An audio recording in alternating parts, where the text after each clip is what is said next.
இப்போ நம்ம அடுத்தது பார்க்க போகிறது ஸ்கெட்சரில் வந்து ஸ்ப்ளைன்ற ஆப்ஷன் பார்க்க போகிறோம். அதில் வந்து ஸ்ப்ளைன்ஸ் அண்டு கனெக்ட்ஸ் ரெண்டு இருக்குது. இப்போ நம்ம அதை பார்ப்போம். அதுக்கு நம்ம வந்து இப்போ நம்ம ஸ்கெட்சருக்குள்ளே போகணும்.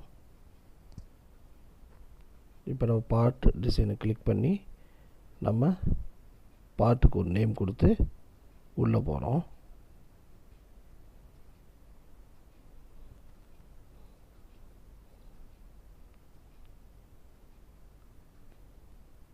இப்போ ஸ்கெட்சரை கிளிக் பண்ணி நம்ம XY பிளேனை கிளிக் பண்ணிவிட்டு நம்ம இப்போதைக்கு ஸ்ப்ளைன் ஆப்ஷனுக்குள்ளே போகிறோம்.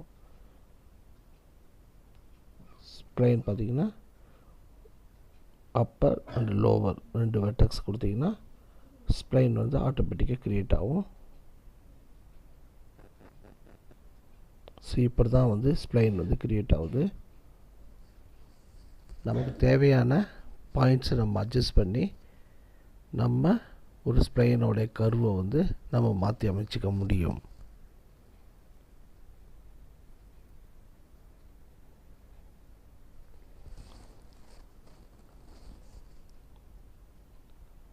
ஸோ அதோடைய வெர்டெக்ஸ் பாயிண்ட்டை நம்ம சேஞ்ச் பண்ணுறதுனால நமக்கு தேவையான ஒரு அழகான ஷேப்பாக ஸ்ப்ளைன்ஸில் மாற்ற முடியும். இதை வச்சு நம்ம பின்னாடி ஸ்ப்ரிங்ஸு மற்ற நிறைய கமெண்ட்ஸு பின்னாடி நம்ம யூஸ் பண்ணலாம். அதை நம்ம பின்னாடி பார்க்கலாம்.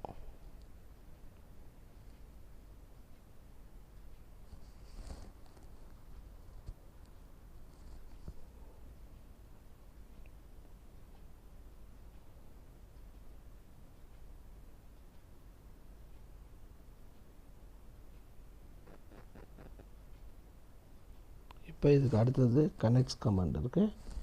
இதுக்கு வந்து வேறு ஒரு சர்க்கிளோ இல்லை ஆர்க்கோ வரைஞ்சிச்சு இந்த பாயிண்ட்ஸையும் ஸ்ப்ளைனையும் அதையும் கனெக்ட் பண்ணுறதுக்கு நம்ம கனெக்டர் யூஸ் பண்ணலாம். இப்போ நம்ம அதை பார்ப்போம். இப்போ நம்ம ஒரு ஆர்க் வரைஞ்சிக்கிறோம்.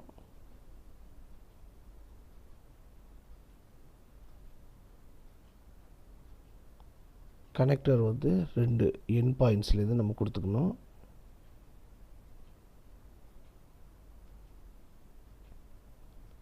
இப்போ ஒரு பாயிண்ட்ஸ் இதை நம்ம செலக்ட் பண்ணிக்கிறோம். அடுத்த பாயிண்ட்ஸ் அதுக்கும் செலக்ட் பண்ணிக்கிறோம்.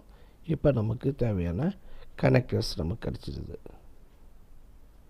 இது எங்கே நமக்கு யூஸ் ஆகுதோ அதை நம்ம யூஸ் பண்ணிக்கலாம்.